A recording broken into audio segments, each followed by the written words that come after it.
Hello friends, welcome to ISS platform. आज हम पढ़ने जा रहे हैं lecture number 43 of Indian polity. जैसे कि मैंने आपसे बोल के रखा है कि मैं आपको पूरी इंडियन पॉलिटी करा रहा हूं in the form of MCQ, जिसके ऑलरेडी 42 लेक्चर हो चुके हैं। मतलब व्हाट आई मीन्स, इसका मतलब ये है कि 90% मैंने इंडियन पॉलिटी कंप्लीट करा दी है। अब देखना कैसे है, आपको इस वीडियो के डिस्क्रिप्शन में जाना है, वहाँ सारे वीडियो की लिंक दी है, देख लीजिए स्टार्टिंग से। आपकी इंडियन पॉलिटी स्ट्रांग हो जाएगी। इवन मैंने आर्टिकल तक बताया है और हर एस्पेक्ट से पढ़ाया है। आज हम पढ़ेंगे lecture number 43 of Indian polity related to emergency provision. क्या इमरजेंसी प्रोविजन, पूरा एक एक फैक्चुअल, एक एक एक्सपेक्ट इमरजेंसी प्रोविजन का बता दूंगा, जिससे आपका एक भी क्वेश्चन मिस नहीं होगा, ये मेरी गारंटी है। देखते हैं, ये वीडियो दिन में 3 बजे आता है, याद रखना। और बेल आइकन जरूर विशेष दबाओ। बेल आइकन नहीं दबाओगे तो आपको मेरे किसी भी वीडियो की नोटिफिकेशन नहीं मिलेगी। और अगर नोटिफिकेशन मिस हो गई किसी भी इंपॉर्टेंट वीडियो की, तो आपके एग्जाम में, इवन नॉलेज एक्सपांसन में आपको हिंड्रेंस क्रिएट हो सकता है। आप सब्सक्राइब करो, that is good thing, but bell icon जरूर प्रेस करो। ये आप पे डिपेंड करता है कि आपको देखना है कि नहीं देखना, आपको रिलीवेंट लगता है कि नहीं लगता। नहीं तो आप बेल आइकन प्रेस नहीं करोगे तो कोई मतलब नहीं है सब्सक्राइब करने का, क्योंकि आपको फिर 2 दिन, 3 दिन, 5 दिन, 10 दिन बाद मेरा वीडियो मिलेगा। तब तक मैं अल्टरनेटिवली 3-4 वीडियो तो रेगुलर डालते ही हूँ। क्लियर, देख लेना आप। क्लियर, वीक में 2 दिन मिलेगा ये वीडियो, वेडनेसडे को और संडे को। वीक में 2 दिन आता है ये वीडियो, दिन में 3 बजे। बिल्कुल फ्री होके बैठ जाइए। बेल आइकन प्रेस किया है तो आपको इजीली 3 बजे, करेक्ट 3 बजे इस वीडियो का नोटिफिकेशन मिल जाएगा, ये मेरी गारंटी है। क्लियर, चलते हैं। First question, under which article of the constitution it is responsibility of the Indian government to protect state from external aggression and internal disturbance. देखो, अभी ये क्वेश्चन छोड़ो, हमें नहीं समझना, हमें इसका आंसर नहीं देना है। हमें पहले ये समझना है, जैसे मेरी स्पेशलिटी रहती है कि हर लेक्चर के, इंडियन पॉलिटी के हर लेक्चर में पहले मैं आपको आर्टिकल याद कराता हूँ। अब इमरजेंसी का मैटर है तो इमरजेंसी के आर्टिकल भी आपको बताने पड़ेंगे, तो समझते हैं। देखो, इंडियन कॉन्स्टिट्यूशन में, इंडियन कॉन्स्टिट्यूशन में आर्टिकल 352 से लेकर 360 आर्टिकल रिलेट किससे करते हैं? रिलेट करते हैं किससे? वी कैन से इमरजेंसी से। क्लियर, अब समझते हैं एक एक आर्टिकल से। देखो, आर्टिकल 352 क्या कहता है? Article 352 proclamation of emergency.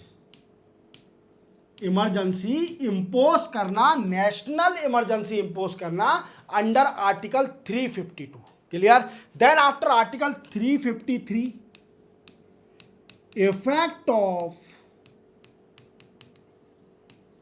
Proclamation of emergency. क्या है? इमरजेंसी के इफेक्ट क्या है? Article number 354 application of provision related to distribution of revenue during emergency in operation. जब इमरजेंसी ऑपरेशन में होगी तो रेवेन्यू कैसे डिस्ट्रीब्यूट किया जाएगा, वो आर्टिकल 354 दिखाता है। Article 355 duty of union to protect state against external aggression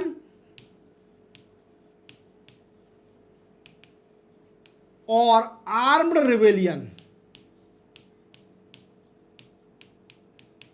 clear, ये ड्यूटी है यूनियन की, सेंट्रल गवर्नमेंट की, स्टेट को बचाना, कोई भी दूसरी कंट्री का अटैक ना कर पाए या फिर उसके अंदर कुछ भी ऐसा डिस्टर्बेंस ना हो पाए, आर्म्ड रिबेलियन ना हो पाए। Clear, then after 356 related to failure of constitution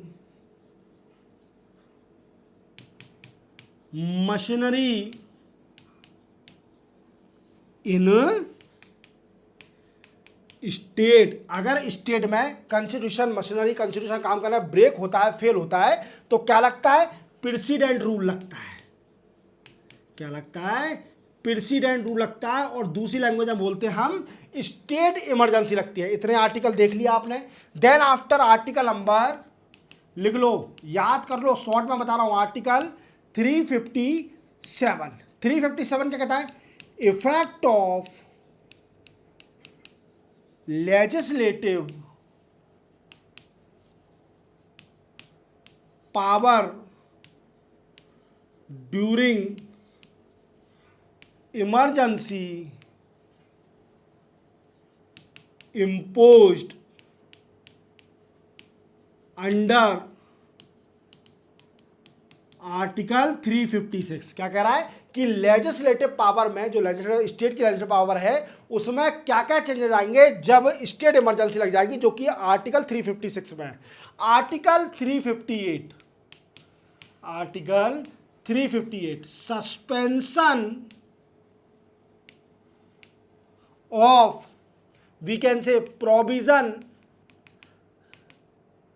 of article 19 during national emergency।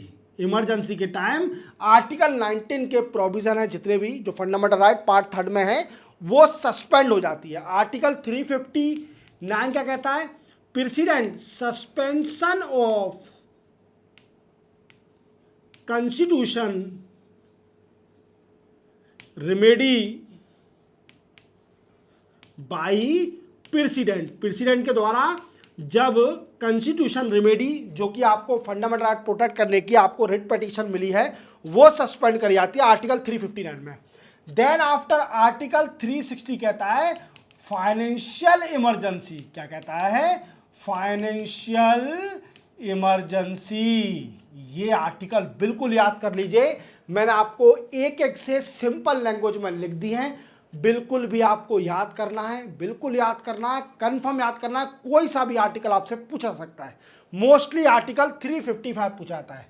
कौन सा? आर्टिकल 355, जो कि यूनियन की ड्यूटी है to protect the state from external aggression और आर्म्ड रिबेलियन। समझते हैं, क्वेश्चन समझते हैं। लिख लिया आपने? याद कर लेना, नेट पर देख लेना, मिल जाएगा आपको।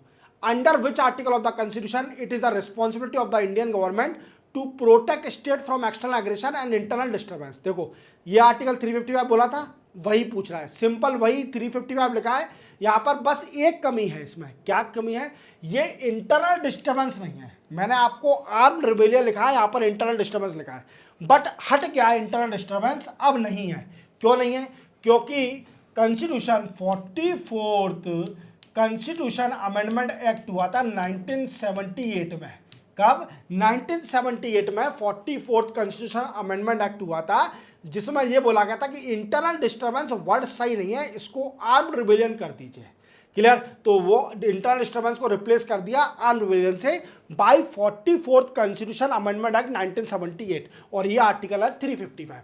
बिल्कुल याद हो गया आपको, याद करना है कंफर्म। बिल्कुल भी आप क्या करो, बिल्कुल भी क्या कहते हैं अपन, इररिस्पॉन्सिबल मत बनो यार। क्लियर? हिंदी में वर्ड इसका कुछ गलत होता है, क्लियर, इसलिए मैं बोल नहीं रहा हूँ। इररिस्पॉन्सिबल बिल्कुल मत बनो। हमें कुछ ना कुछ करना है अपनी लाइफ में और अच्छा करना है। क्लियर? चलते बनाएंगे। द प्रेसिडेंट ऑफ इंडिया में declare the national emergency if there is the threat of. ये पूछा, ये बताइए, प्रेसिडेंट इमरजेंसी कब लगाता है? जब उसको कोई थ्रेड दिखता है। कौन कौन से? देखो, एक्सटर्नल एग्रेशन बिल्कुल दिखता है, तब नेशनल इमरजेंसी लगाएगा। अंडर आर्टिकल 352 इंटरनल डिस्टर्बेंस बिल्कुल नहीं, इंटरनल डिस्टर्बेंस हट ही गया है। अब आर्म रिबेलियन है तो सेकंड गलत है, आर्म रिबेलियन थर्ड सही है बिल्कुल। कम्युनल क्लास बिल्कुल नहीं है। First and third is right answer, first and third is right answer. External aggression और आर्म रिबेलियन दो ही वर्ड दिए हैं, इन्हीं को देख के नेशनल इमरजेंसी इंपोज करी जाती है इन इंडिया अंडर आर्टिकल 352। याद रखना। चलते पढ़ाएंगे। According to which article national emergency में be declared by president of India. ये पूछा है कि बताइए कौन से आर्टिकल से नेशनल इमरजेंसी इंपोज करी जाती है, तो यह है आर्टिकल 352, बता ही दिया मैंने आपको। Under which of the following circumstances can president declare emergency. ये पूछा कि बताइए ऐसे कौन कौन से सर्कमस्टांसेस, मजबूरियां हैं जब प्रेसिडेंट इमरजेंसी इंपोज करता है। बट यहां पर इमरजेंसी तीनों इमरजेंसी हैं, national, state and financial emergency, तीनों इमरजेंसी इंक्लूड है। मैंने किसी इमरजेंसी का नाम नहीं लिखा है यहाँ पर, तो हमें यह ध्यान रखना है कि कौन सी इमरजेंसी, तीनों इमरजेंसी इंक्लूड है। क्लियर, देखते हैं। एक्स्ट्रा एग्रेशन बिल्कुल नेशनल इमरजेंसी लगेगी। इंटरनल डिस्टर्बेंस हट ही गया क्योंकि आर्म रिबेलियन हो गया है। Failure of the constitution machinery in state, state emergency, और जो प्रेसिडेंट रूल लगता है। Financial crisis article 360, financial emergency, ये first, third and fourth, first, third and fourth B answer है इसका। Under which of the following article the president of India can suspend the enforcement of fundamental right except article 20 and 21। देखो मैंने आपको बताया था, क्या बताया था कि मैंने आपको बताया था आर्टिकल 358 और 359 के बारे में। आर्टिकल 358 क्या कहता है? आर्टिकल 358 कहता है suspension of the provision of article 19 during proclamation और in the emergency in operation. Clear, emergency जब तक रहेगी तब तक आर्टिकल 19 सस्पेंड रहेगा। बट प्रेसिडेंट को पावर है अंडर आर्टिकल 359 में कि वो कॉन्स्टिट्यूशन रेमेडी जो कि हमको अंडर आर्टिकल 32 में मिली है वो भी सस्पेंड कर सकता है। क्लियर, और एक्सेप्ट आर्टिकल 20 एंड 21। क्लियर, तो कौन सा? Article 359। The president of India is the power to suspend. The president of India क्या क्या सस्पेंड कर सकता है? देखो फंडामेंटल राइट सस्पेंड कर सकता है। Fundamental right describe in article 21, बिल्कुल नहीं, 21 को तो कभी भी सस्पेंड नहीं कर सकता। Fundamental right describe in article 21A नहीं कर सकता। ये तो ऑटोमेटिकली आर्टिकल 19 है ना जो अंडर आर्टिकल 358, ये ऑटोमेटिकली जैसे ही नेशनल इमरजेंसी लगेगी the provision of article 19 is automatically suspend. कोई प्रेसिडेंट की जरूरत नहीं है, वो ऑटोमेटिकली सस्पेंड हो जाएंगे। हालांकि इसमें आंसर सही नहीं है, चारों में से कोई सही नहीं है क्योंकि ये तो ऑटोमेटिकली सस्पेंड होगा। और ये पूछ रहा है कि प्रेसिडेंट की पावर कौन सी है, तो वो कॉन्स्टिट्यूशन रेमेडी की है अंडर आर्टिकल 32 याद रखना। तो चारों मुझे लग रहा है डाउट है इसमें। Mainly on which advice the president rule is impose in the state. ये पूछा कि किसकी एडवाइस से स्टेट में प्रेसिडेंट रूल लगाया जाता है, और कौन सा आर्टिकल है? Under article 356। जब स्टेट में कॉन्स्टिट्यूशनरी मशीनरी फेल हो जाती है तब गवर्नर रिकमेंड करता है प्रेसिडेंट को कि इस स्टेट में इमरजेंसी इंपोज कर दो, प्रेसिडेंट रूल लगा दो, तो गवर्नर एडवाइस करता है। Which of the following are not necessarily the consequence of the proclamation of president rule in state। ये पूछा कि बताइए अगर मानिए किसी भी स्टेट में प्रेसिडेंट रूल लग गया या स्टेट इमरजेंसी लग गई किसी स्टेट में, तो इसका कंसिक्वेंस क्या होगा, और ये पूछ रहा है कि क्या नहीं होना चाहिए।